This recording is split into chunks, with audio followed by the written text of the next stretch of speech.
Russian officials say they're not worried about possible new U.S. sanctions on the country's sovereign debt. Economists aren't buying it. Borrowing costs will rise by between 50 basis points and 150 basis points if the U.S. extends sanctions to bar its citizens from buying new Russian domestic government debt, according to the majority of respondents in a Bloomberg survey. The Russian central bank estimates yields will stabilize 30 basis points to 40 basis points higher after an initial spike. Officials in Moscow are downplaying the impact of what MG Limited has called the nuclear option for U.S. relations with Russia, insisting that there is enough local demand to replace foreigners who currently hold a third of outstanding debt. Investors are growing concerned about the threat ahead of a report due to be published by the U.S. Treasury next quarter on the potential consequences of sanctioning Russian sovereign debt as punishment for alleged meddling in last year's elections. New anti-Russia sanctions may totally stop other foreign investors, not the U.S. investors only, from buying the new government debt, fiercely pushing up borrowing costs for Russia, said Vladimir Mikolashevsky, a senior economist at Danske Bank in Helsinki, who thinks bond yields would climb more than 200 basis points.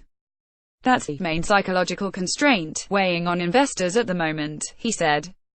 Yields on ruble bonds maturing in 2027 have recovered some ground after jumping to an 11-week high in mid-November, and were trading at 7.59% on Monday. A 150 basis point increase would push borrowing costs to a level not seen since May 2016, whereas the central bank's projected 40 basis point increase would take yields to a 7-month high. Russian state-owned companies that were barred from issuing new bonds under sanctions imposed by the U.S. and European Union in 2014 have adapted by cutting back spending and buying back existing debt. Those penalties didn't restrict the government's ability to sell bonds.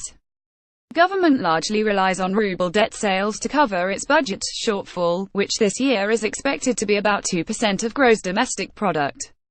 The finance ministry is using a recent jump in oil prices to build out its reserve funds with excess energy revenues and aims to balance its books by 2020, Deputy Finance Minister Vladimir Kalichev said in an interview on November 8 that the cost of debt servicing for the budget will rise insignificantly in the event of sanctions, and the ministry is ready for a jump in yields.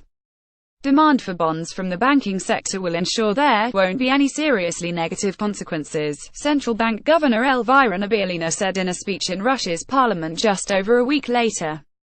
Roman Ermakov, an analyst at Atlanta Bank in Moscow, who forecast that the sanctions would add as much as 120 basis points to Russia's borrowing costs, says demand from local participants will only cover about 70% of the gap.